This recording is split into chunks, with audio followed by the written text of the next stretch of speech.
toutes et à tous. C'est vrai que le Seigneur fait de grandes choses, il en a fait, et il est en train d'en faire, amen. Et ce matin, on veut le louer, donc je vous invite qu'on puisse se lever pour dire Seigneur, tu as fait de grandes choses, Seigneur, tu fais de grandes choses, tu as fait des miracles, tu es allé jusqu'à séparer la mer en deux pour faire passer ton peuple. Et ce matin, on sait que tu es le même Dieu, on sait que tu es tout puissant, on sait que l'Esprit qui a ressuscité Jésus est le même Esprit qui vient en nous, amen. Alors qu'on puisse vraiment chanter ce chant avec foi. Seigneur, tu m'as libéré, tu m'as sauvé, tu es capable de faire de grandes choses, amen.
Comme toi, c'est amour, beauté infinie. Et si rien ne peut me satisfaire, Jésus, ton amour me désaltère. Qui ici sur terre. Qui sur terre est comme toi, Seigneur. Amour, beauté infinie, ici rien ne peut me satisfaire. Jésus, ton amour me désaltère. Ta présence, c'est le ciel. Moi,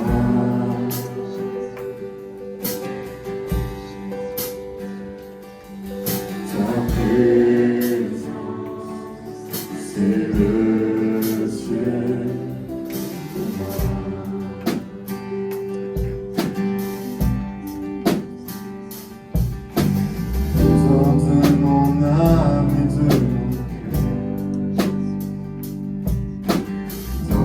Faiblesse, tu m'as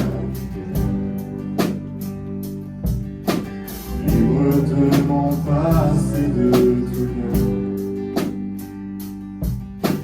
Dieu ma vie aujourd'hui et demain. Ta présence, c'est le ciel pour moi.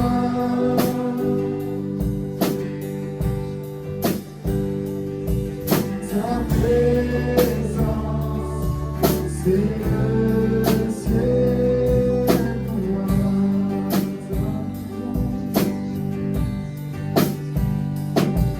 Ta présence, c'est le ciel pour moi.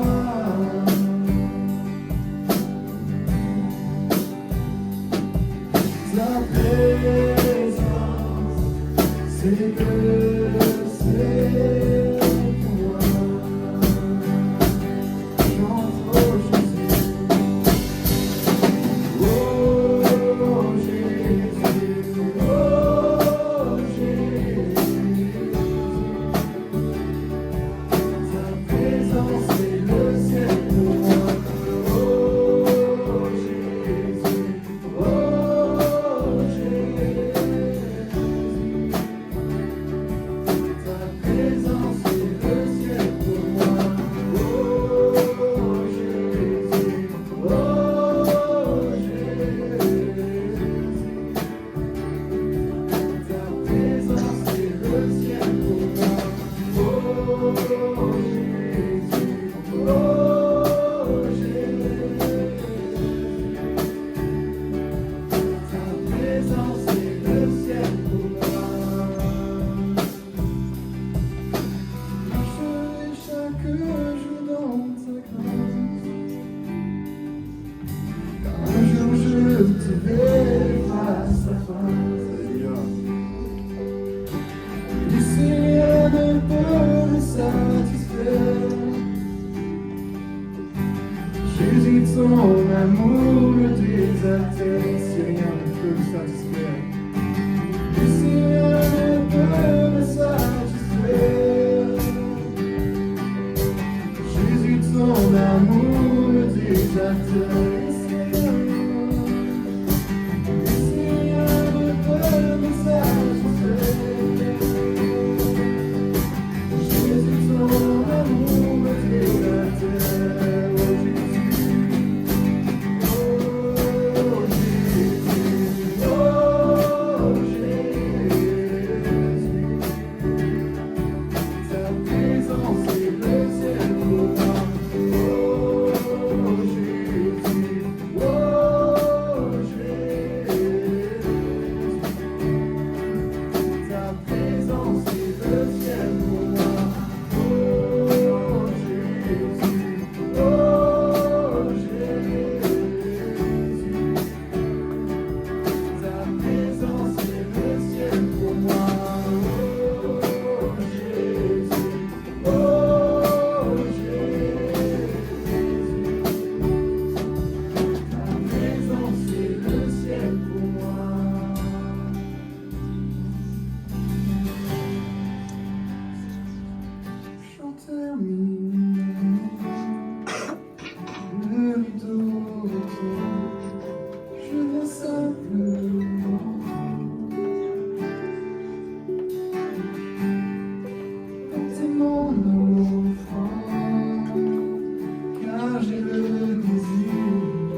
Puis je renonce à tous mes faux semblant et tout centrer sur toi, centrer sur toi, Jésus.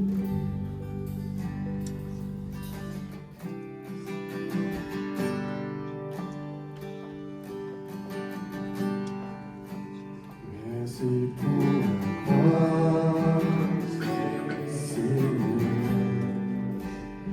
Merci pour le prix payé.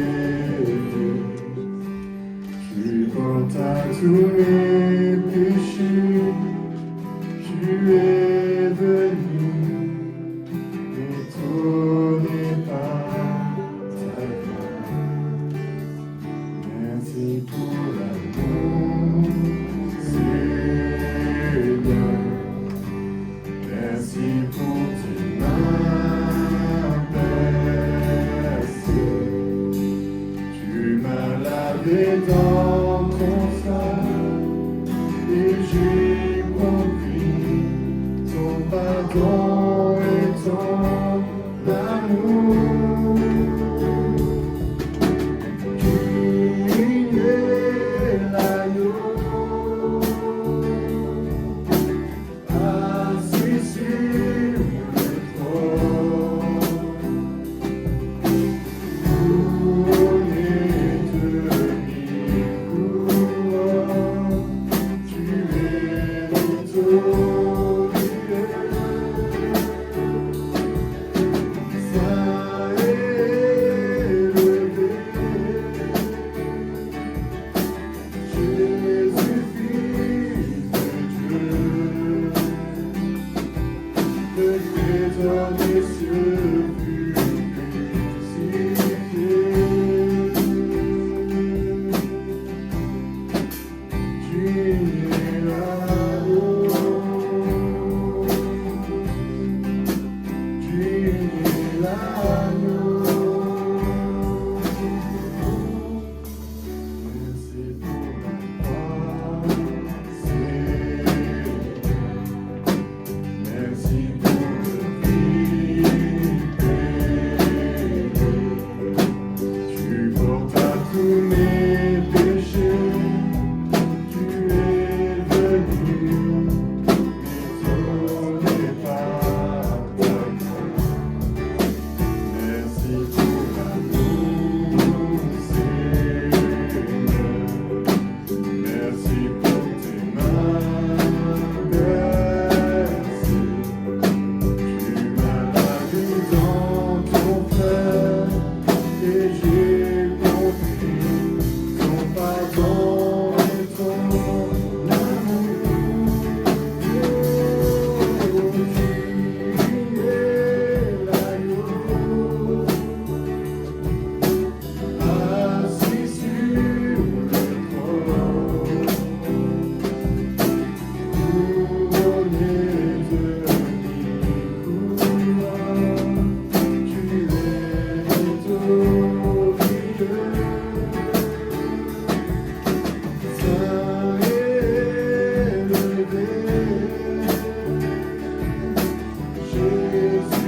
en partageant le pain et le vin. Et juste avant, je voulais vous lire quelques versets. Donc dans Luc, chapitre 19, versets 14 à 20. Donc ça, c'est un des passages qui nous décrit l'institution de la scène par Jésus. Quand ce fut l'heure, Jésus se mit à table avec les apôtres et leur dit « J'ai vivement désiré célébrer cette Pâque avec vous avant de souffrir. En effet, je vous le déclare, je ne la mangerai plus jusqu'au jour où tout ce qu'elle signifie sera accompli dans le royaume de Dieu. » Puis il prit une coupe, prononça la prière de reconnaissance et dit « Prenez cette coupe et partagez-la entre vous, car je vous le déclare dorénavant, je ne boirai plus du fruit de la vigne jusqu'à ce que le royaume de Dieu soit établi. » Ensuite il prit du pain, remercia Dieu, le partagea en morceaux qu'il leur donna en disant « Ceci est mon corps qui est donné pour vous, faites cela en souvenir de moi. » Après le repas, il fit de même pour la coupe en disant « Ceci est la coupe de la nouvelle alliance conclue par mon sang qui va être versé pour vous. Faites cela, faites ceci en mémoire de moi ou en souvenir de moi. » C'est le commandement que Jésus nous a laissé juste avant d'aller sur la croix, comme on l'a dit. Et c'est la principale chose à retenir, c'est que c'est pas juste un acte comme ça, c'est encore un commandement que Jésus nous a laissé, faites ceci, et en mémoire. C'est la principale chose à retenir, parce que sa mort puis sa résurrection sont au centre, en fait. On l'a encore dit ce matin, grâce à sa mort, le voile a été déchiré, et c'est son amour manifesté à la croix, par son sacrifice, qui est notre salut. Pas besoin de se rassembler si c'est faux. Et si juste après sa mort, si on prend par exemple dans Matthieu 27, je vais trop loin. Une des principales choses qui a essayé d'être faite, c'est de nier qu'il allait être ressuscité, qu'il allait ressusciter. Et si on lit d'ailleurs les Juifs vite, ils savaient que Jésus l'avait annoncé. Le lendemain, le jour qui suivait la préparation du sabbat, les chefs des prêtres et les pharisiens se rendirent ensemble chez Pilate pour lui dire « Excellence, nous nous souvenons que cet imposteur a dit pendant qu'il était encore en vie, après 3 jours je ressusciterai. Fais donc surveiller étroitement la tombe jusqu'à ce 3e jour. Il faut à tout prix éviter que les disciples ne viennent dérober le corps, pour dire ensuite au peuple qu'il est ressuscité d'entre les morts. Cette dernière supercherie serait encore pire que la première. » Pilate leur déclara « D'accord. Prenez un corps de garde et assurez la protection de ce tombeau à votre guise. » Ils se rendirent donc au tombeau et le firent surveiller après avoir posé les scellés sur la pierre en présence de la garde. Et on sait ce qui est arrivé après. Il n'y a pas eu besoin d'une armée pour ouvrir ce tombeau. Jésus est ressuscité, la pierre a été roulée et les gardes, ils ont eu peur. Et nous, aujourd'hui, on en est au bénéfice. Et on sait que ça n'a pas arrêté les plans de Dieu d'avoir mis un scellé sur la pierre, d'avoir mis des gardes devant. Mais la volonté du diable, de l'ennemi, c'est de cacher cette bonne nouvelle pour que nous célébrons, et pour laquelle nous sommes là ce matin. Et dès les débuts, après sa résurrection, on sait qu'il y a eu plusieurs courants de pensée, alors qui sont des chrétiens, entre guillemets, mais qui ont nié le fait qu'il soit mort et ressuscité sur la croix, quoi. Et même l'islam, qui est venu 600 ans après, pour eux, Issa, Jésus, le prophète, là, il y a eu un sosie qui a été mis à sa place, où c'est une illusion collective qui a été faite. Bon, voilà. Et donc, pour eux, effectivement, c'est un grand prophète. Hein. On peut dire plein de choses de bien de lui, mais par contre, non, il n'est pas mort, il n'est pas ressuscité. Et pourtant, c'est le seul truc qui fait qu'on est là aujourd'hui, quoi. Donc, nous, on veut le prêcher haut et fort, on le loue ce matin pour ça, et on est content de pouvoir partager ce pain, ce vin, et se rappeler qu'il est mort pour nous, qu'il est ressuscité. Voilà, donc cette vérité, ce matin, on la célèbre ensemble. Et je vais vous inviter, si vous avez pris les eaux du baptême, à vous manifester en vous levant tout à l'heure quand on va passer avec Pierre et Tony. Continuons de le louer, de le prier. Prochain chant qu'on va prendre pour célébrer la mort de Jésus, la résurrection, c'est rien n'est plus haut que la croix. Si des fois les pensées peuvent venir, le diable les attaquer, en disant que Jésus est resté dans le tombeau, que le scellé est resté sur la pierre, on veut dire que c'est bien ressuscité, amen, que rien n'est plus haut, rien n'est plus grand, rien ne dépasse, rien ne surpasse son amour pour nous. Et on veut chanter, on veut chanter à notre âme ce matin, que rien n'est plus haut que la croix, amen.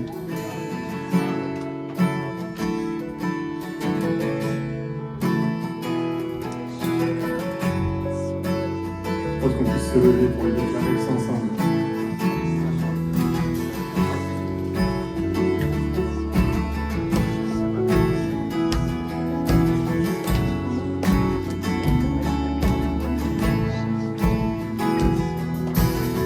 Je m'égare, les ténèbres couvrent ma voie.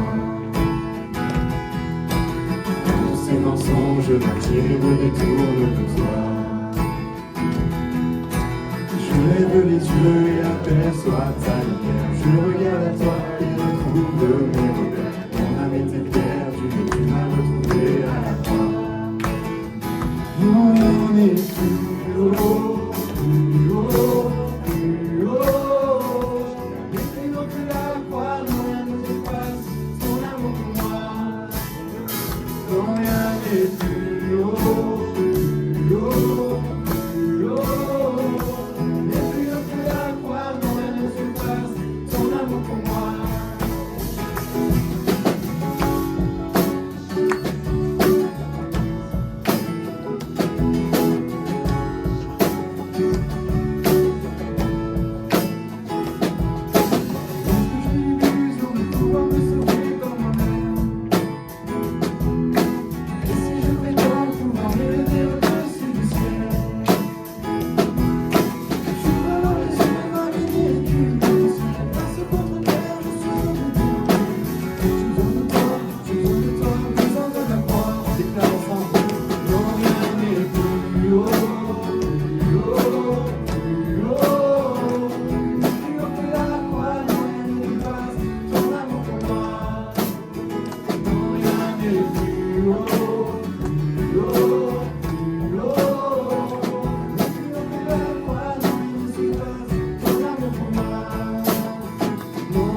Voilà, bonjour chers amis. Comment allez-vous en ce dimanche du mois de mai 2024? Est-ce que vous réalisez que ça va bientôt faire un quart du 21e siècle qui s'est écoulé? Le temps passe vite. Et quel regard portez-vous sur cette époque que nous vivons, sur ces années 2024?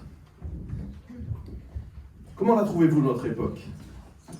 Déprimante ou captivante?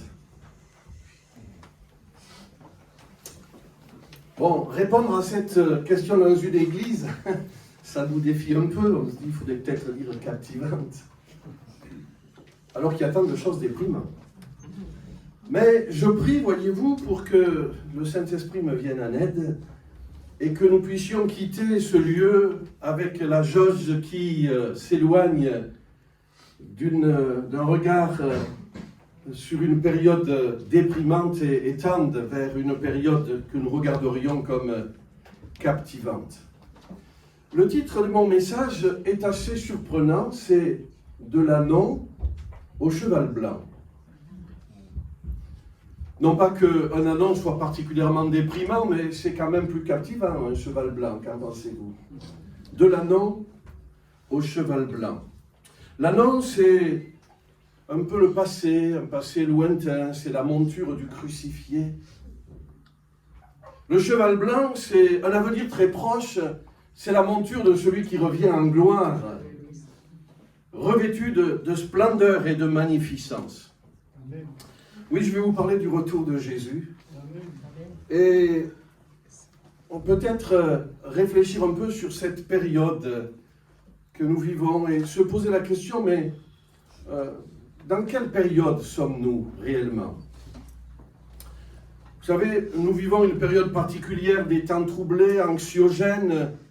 On entend parler de guerre à nos portes, en Ukraine, en Israël, de l'autre côté de la Méditerranée.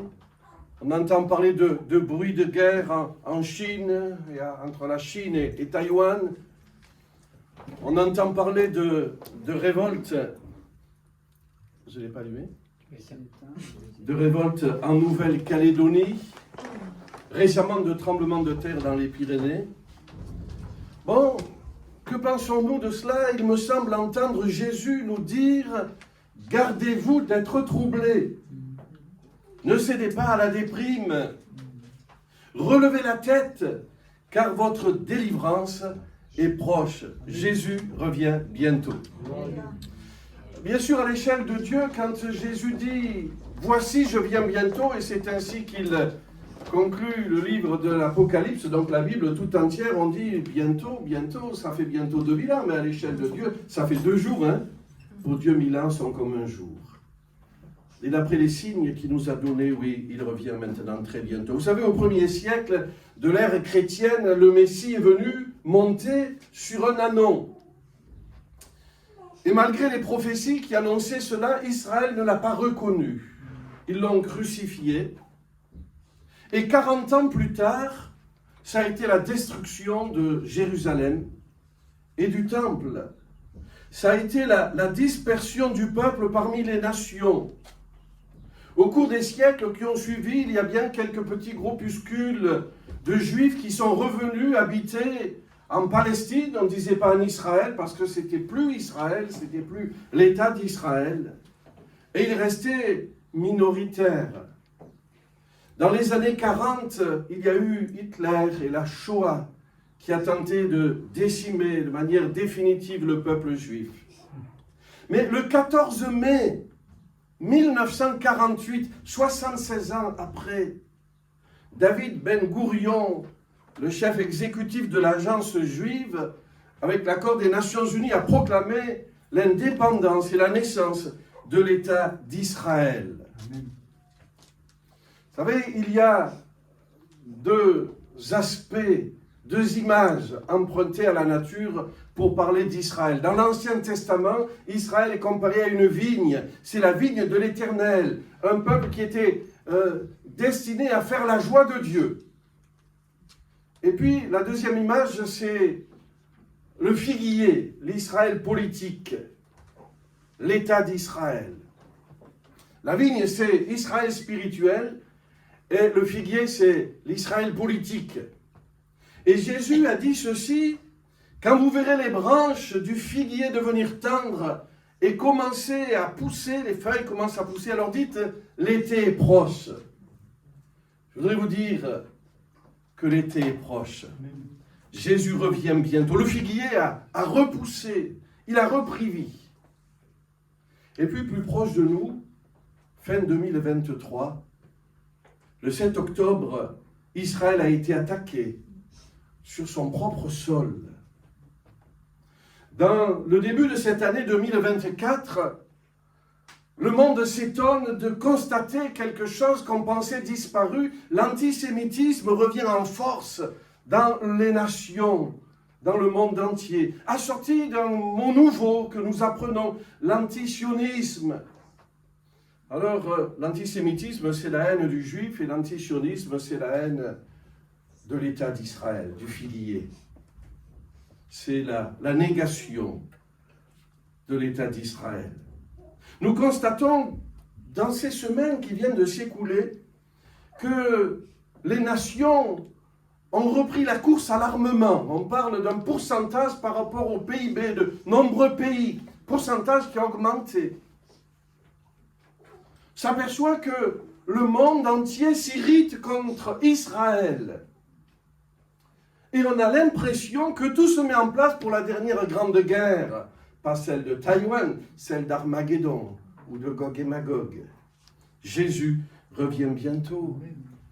Avant ces choses, il faut qu'il y ait l'enlèvement de l'Église et puis le retour en gloire de Jésus pour établir son royaume.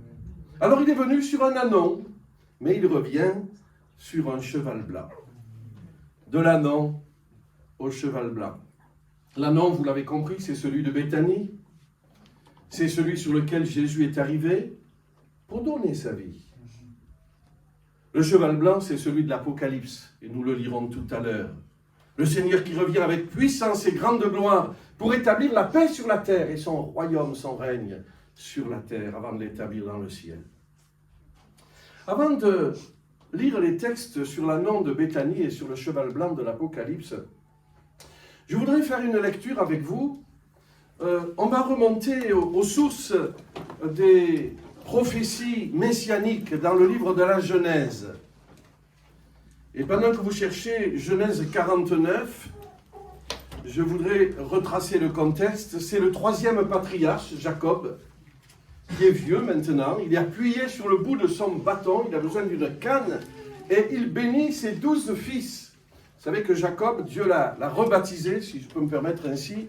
Il a dit, tu t'appelleras Israël. Il a eu 12 fils, les 12 fils d'Israël, qui donneront naissance aux 12 tribus d'Israël. Et donc Jacob va bénir ses fils, prononcer une bénédiction prophétique sur ses fils et par extension sur les tribus d'Israël. On va s'intéresser à une seule tribu, la tribu royale, la tribu de Juda. Genèse chapitre 49, verset 8. Judas, dit Jacob, tu recevras les hommages de tes frères.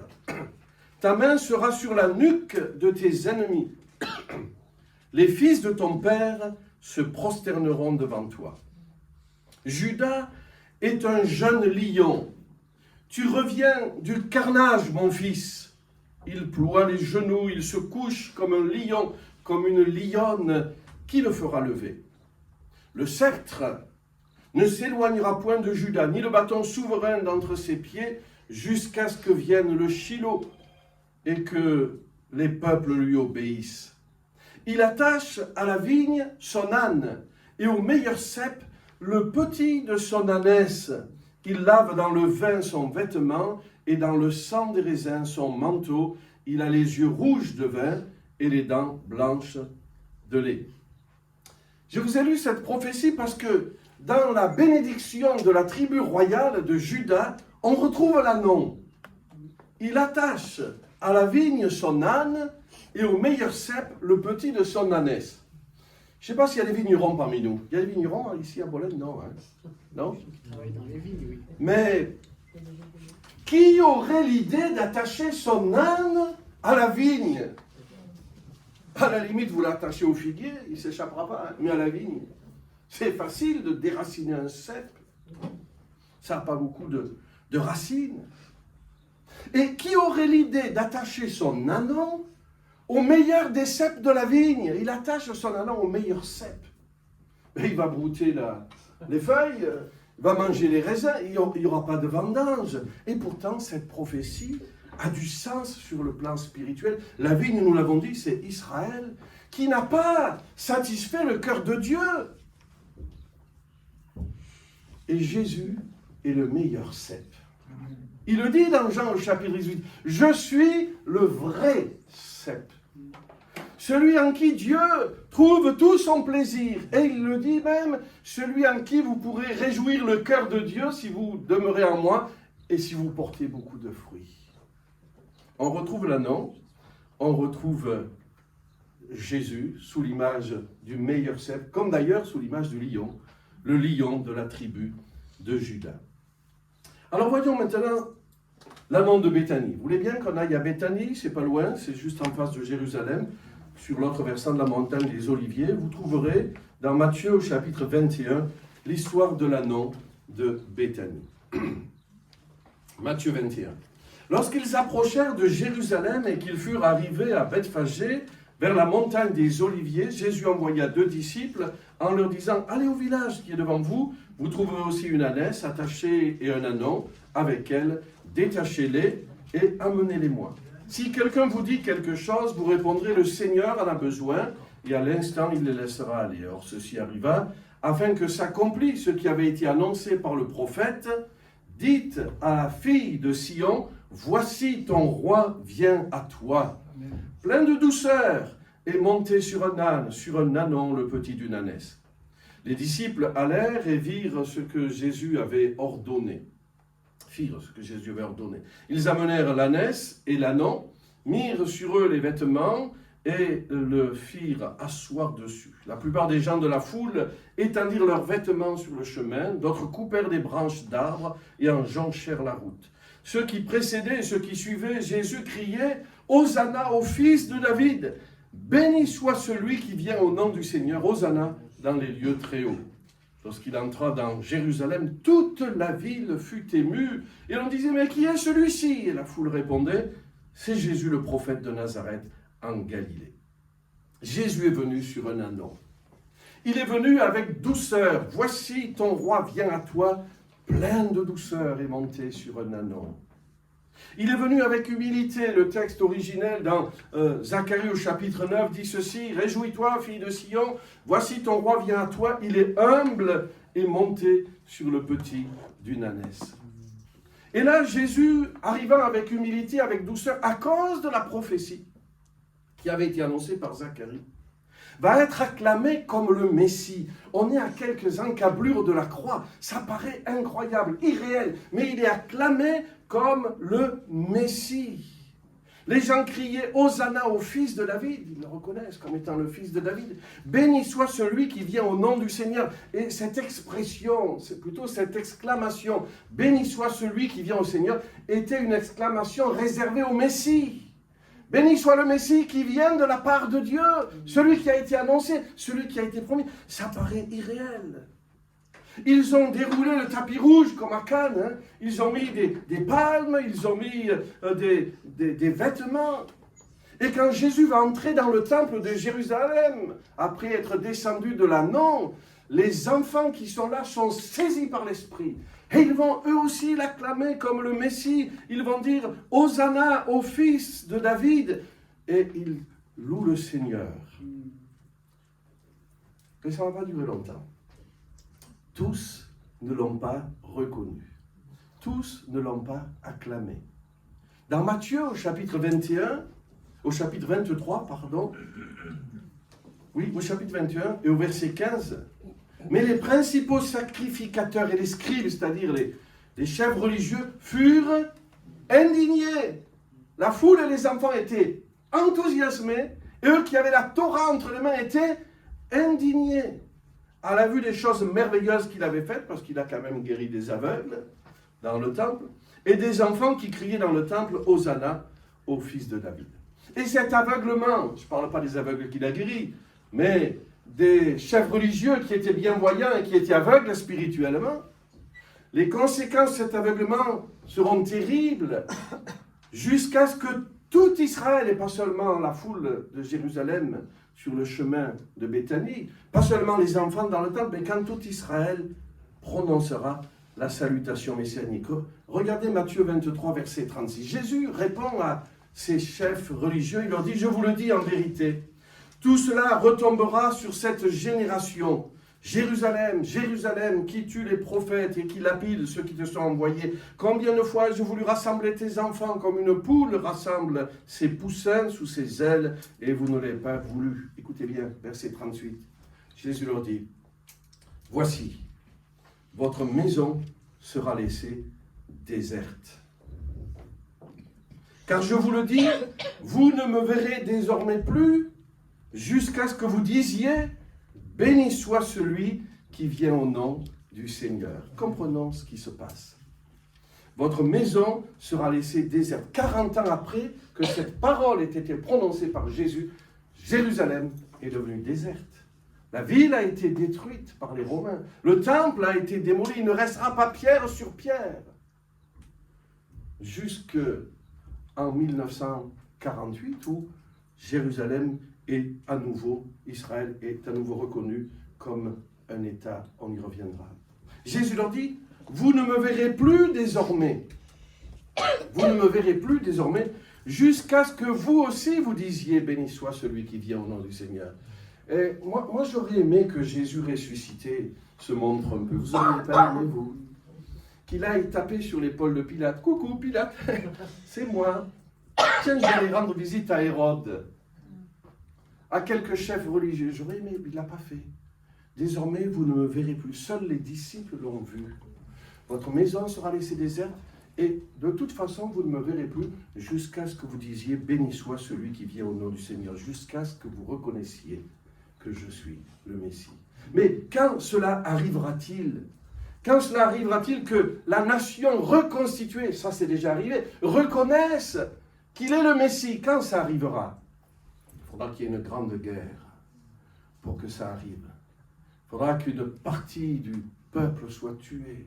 Il faudra que les 2/3 de la ville de Jérusalem soient prises.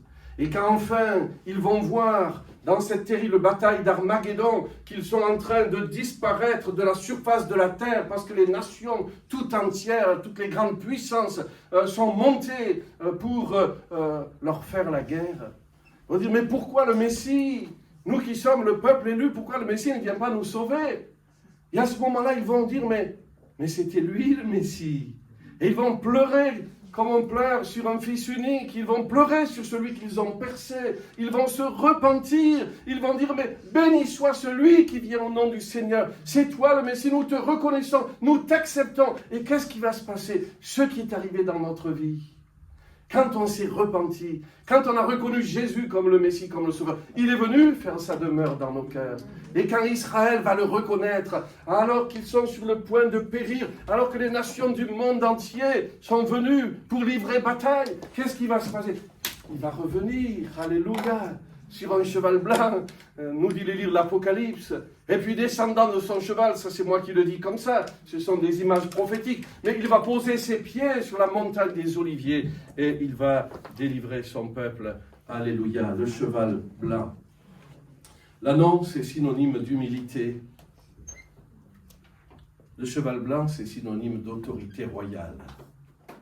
À l'époque, on gardait les chevaux blancs, qui étaient rares, c'est pas la Camargue, hein. On n'était pas en Camargue en tout cas. On réservait les chevaux blancs pour le roi, ou pour ceux qui avaient autorité, pour les nobles.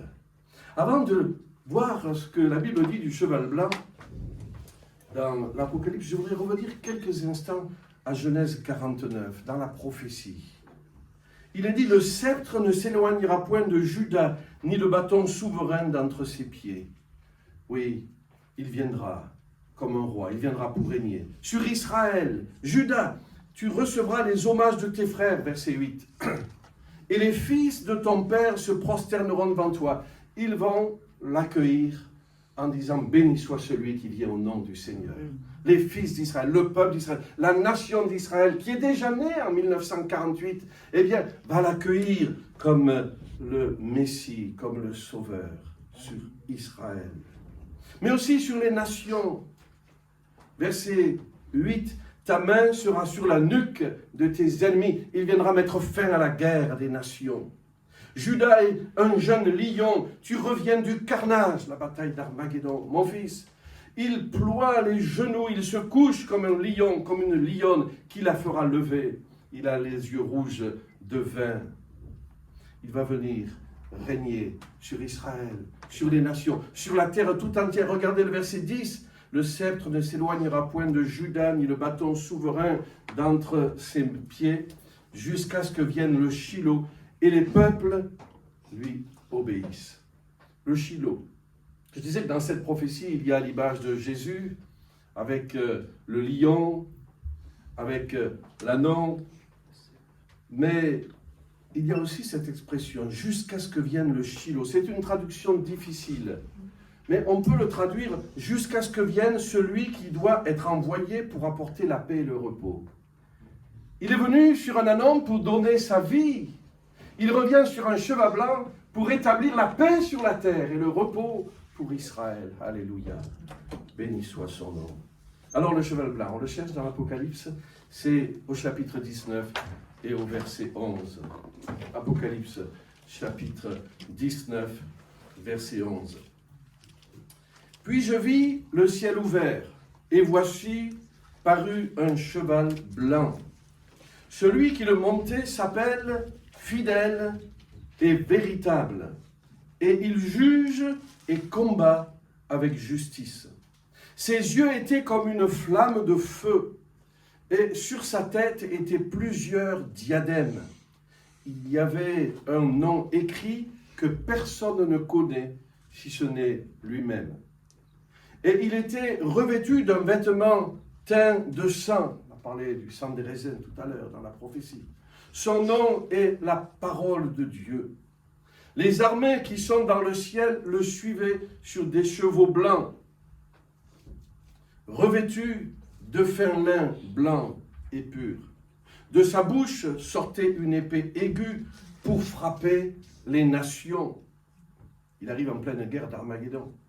Il les pètera avec une verge de fer et il les foulera la cuve du vin de l'ardente colère du Dieu Tout-Puissant. Il avait sur son vêtement et sur sa cuisse un nom écrit, Roi des rois et Seigneur des seigneurs. Alléluia. Celui qui est venu sur un ânon, c'était le roi des Juifs, le Messie d'Israël. D'ailleurs, on l'a écrit sur la croix. Celui-ci, le roi des Juifs.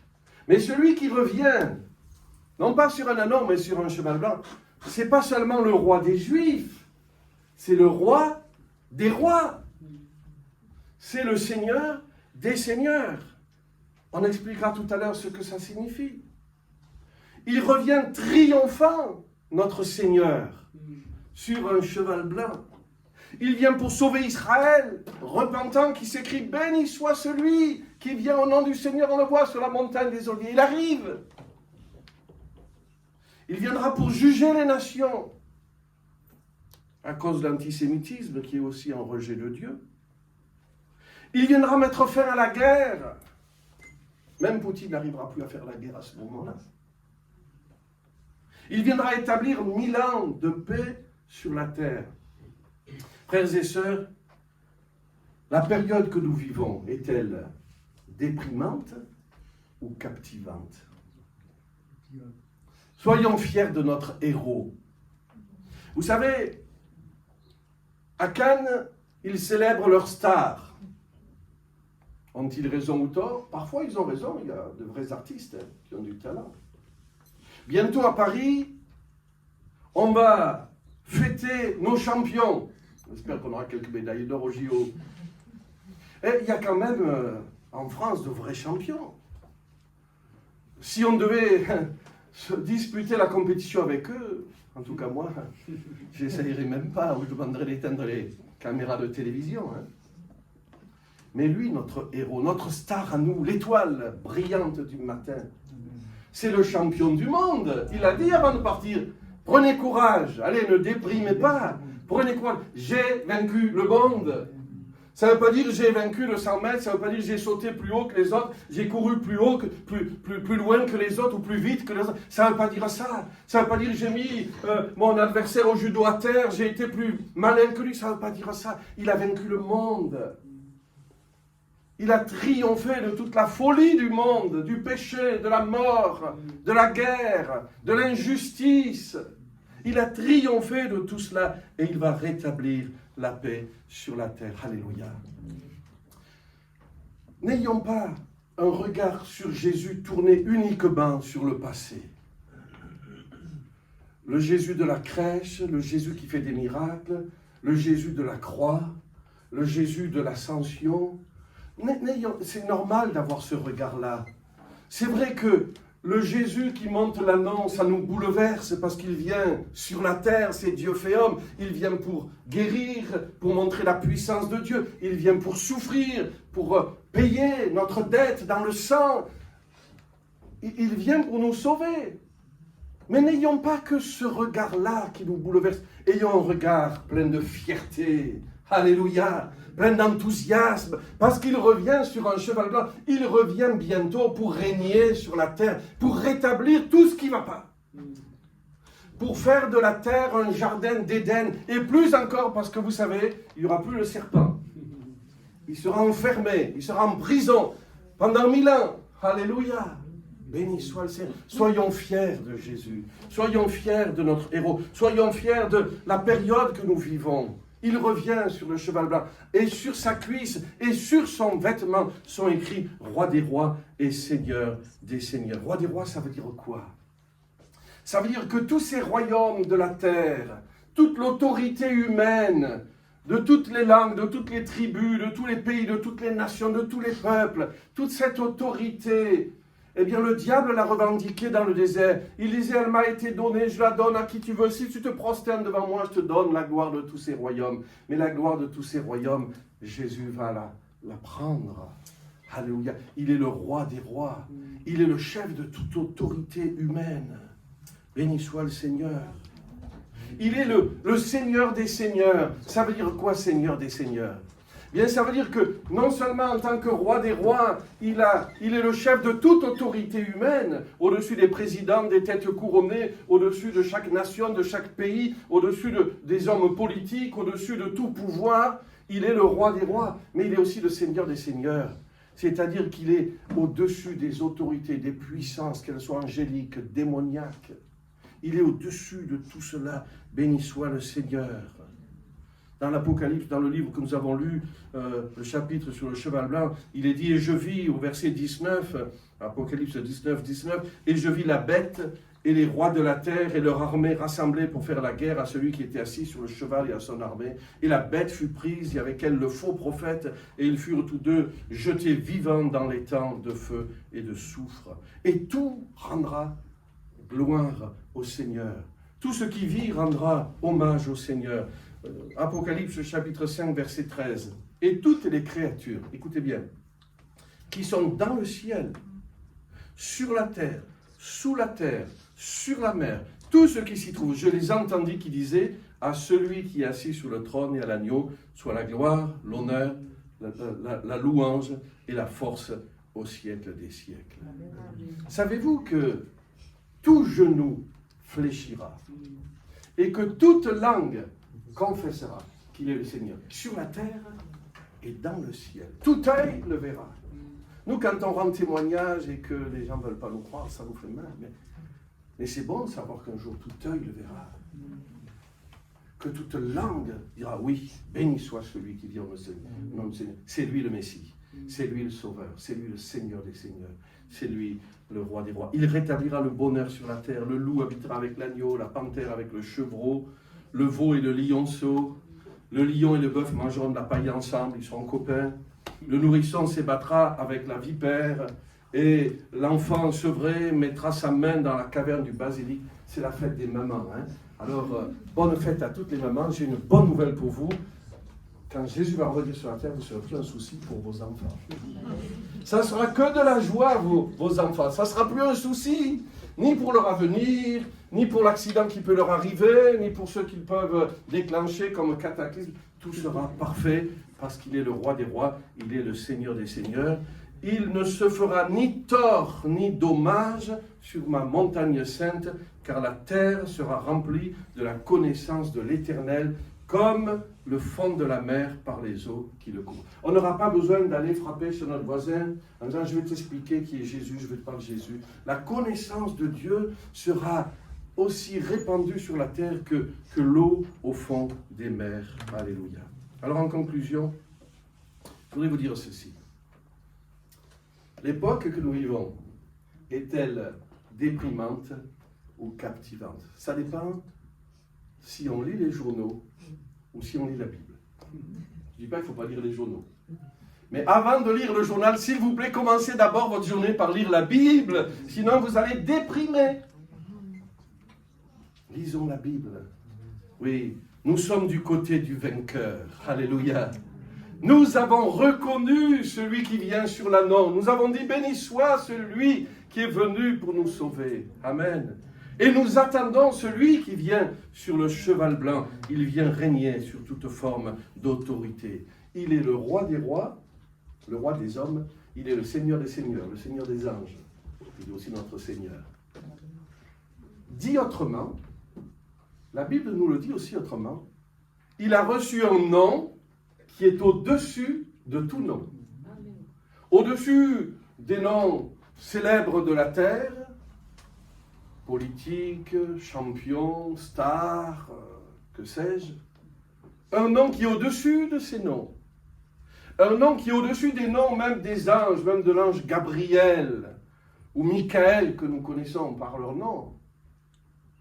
Un nom qui est au-dessus de tout nom qui peut être nommé non seulement dans le siècle présent, mais encore dans le siècle à venir.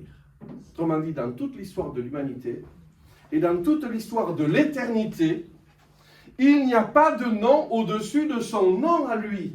Il est au-dessus de tout et il vient bientôt. Alléluia.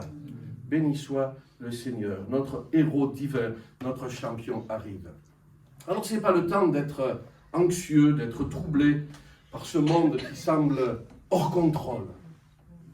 On parle d'ensauvagement de la société, on voit la violence partout, on voit le péché partout. L'impression que plus personne ne contrôle rien. C'est juste l'accomplissement de ce que Jésus a annoncé. Et il a dit, relevez votre tête, parce que votre délivrance approche. Ce n'est pas le temps de déprimer, d'être anxieux, c'est le temps de se réjouir, parce qu'il vient bientôt. Ce n'est pas le temps de retourner dans le monde. Ne cédons pas à la convoitise du monde, au péché. Ne retournons pas à nos anciens péchés. Ce n'est pas le temps. On est comme un sportif qui est à 1 mètre de la ligne d'arrivée. Ce n'est pas le moment de s'arrêter. Même si on a une petite crampe, allez, dernier pas et ça y est. Ce n'est pas le temps d'abandonner la vie chrétienne, l'Église, la foi. Ce n'est pas non plus le temps de se laisser intimider par l'incrédulité du monde. N'ayons pas honte d'être chrétiens au XXIe siècle. N'ayons pas honte de Jésus parce que c'est le plus grand vainqueur de toute l'histoire. C'est le temps de se réjouir en espérance. C'est le temps de la foi. C'est le temps de relever la tête. Déjà, dans l'Ancienne Alliance, les prophètes disaient « Réjouis-toi, fille de Sion, voici, il vient ton roi, plein de douceur, d'humilité, sur un ânon. » Combien plus nous devons nous réjouir, nous, Église de Jésus-Christ, épouse de Jésus-Christ, savoir qu'il revient bientôt sur un cheval blanc. D'ailleurs, la Bible dit « Réjouissons-nous et soyons dans l'allégresse et donnons-lui gloire, car l'époux revient nous chercher pour les noces de l'agneau. » Alléluia. C'est le temps de se préparer. Ce n'est pas le temps de déprimer. Ce n'est pas le temps de s'arrêter. Ce n'est pas le temps de cacher son drapeau. Ce n'est pas le temps de se taire. Ce n'est pas le temps d'avoir honte. Non. C'est le temps de se réjouir en espérance et de se préparer. Réjouissons-nous, soyons dans l'allégresse, donnons-lui gloire, car les noces de l'agneau sont venues et son épouse s'est préparée. Il lui a été donné de se revêtir de fin lin éclatant et pur, car le fin lin sont les œuvres justes des saints. Alors écoutez, et si on faisait comme Jésus? N'est-il pas notre modèle? Il passe de l'ânon au cheval blanc. Et si on faisait pareil? Si on passait à la vitesse supérieure, non? Qu'en pensez-vous? Si on passait à la vitesse supérieure, dans notre service, par exemple, dans nos œuvres pour le Seigneur, réalisons qui nous servons. Le roi des rois et le Seigneur des seigneurs, quand même. Excusez du peu. Réalisons pour qui nous travaillons. Réalisons la portée éternelle de ce service que nous rendons. Passons à la vitesse supérieure dans notre communion avec Dieu. Tout à l'heure, cela nous était rappelé que le voile a été déchiré, qu'on peut rentrer dans une intimité, une communion personnelle avec le Seigneur. Allez, passons de l'ânon au cheval blanc. Dans notre communion avec Jésus, réalise que tu as contact, tu as possibilité de contact avec, pas le président de la France, non. Pas le roi d'Angleterre, non, bien plus que ça, avec le roi des rois. Pas avec un ange, ce serait déjà pas mal d'avoir un contact avec un ange, mais bien plus que ça, avec le Seigneur des seigneurs. Alléluia. Allez, passons à la vitesse supérieure dans notre témoignage. N'ayons pas honte de celui qui est venu sur un ânon et que personne n'a reconnu. En qui bien peu de personnes croient. Non, il revient sur un cheval blanc, revêtu de gloire et de majesté. Passons à la vitesse supérieure dans notre témoignage. Ici en France, dans notre ville, dans notre région, dans notre quartier, dans notre travail. N'ayons pas honte du Seigneur. Bientôt, il va venir et tout œil le verra. Dans notre participation à la mission, pardon, je ne peux pas prêcher sans dire un petit mot au moins sur la mission. Vous savez, le roi des rois, le Seigneur des seigneurs va amener à l'obéissance tous les peuples et toutes les nations, avons-nous lu dans la prophétie de Jacob. La mission, c'est certainement le service le plus élevé, parce que c'est la préparation du règne qui vient. C'est l'héritage de Christ que revendiquait le diable et que Jésus va recevoir.